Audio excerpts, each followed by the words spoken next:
الرحمن الرحیم۔ تمام تعریف اس رب کے لیے جس نے اس جہان کو بنایا۔ بھائی ویسے تو بڑے بڑے اداروں کے ذمہ دار اور مدرسین حضرات یہاں تشریف فرما ہے، انہی کے بیچ میں چھوٹا سا خادم بھی پہنچا ہوں، اور یہ ہمارے رفیق جناب قاری محمد شعبان صاحب کا حکم ہوا اور انہی کے حکم کی جو ہے مانتے ہوئے ہم یہاں تک پہنچے ہیں۔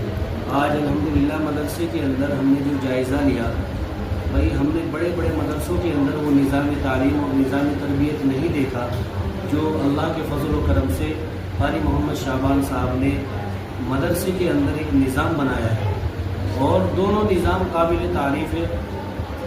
جیسا کہ ہم نے دیکھا کہ بچوں کا پڑھنا، بچوں کا بیٹھنا اٹھنا، یہاں کی ڈریس اور بچوں کے اندر ایک ادب، احترام، تمیز، سلیقہ، یہ ساری چیزیں، اور اس سے بھی بڑھ کر کے صاف صفائی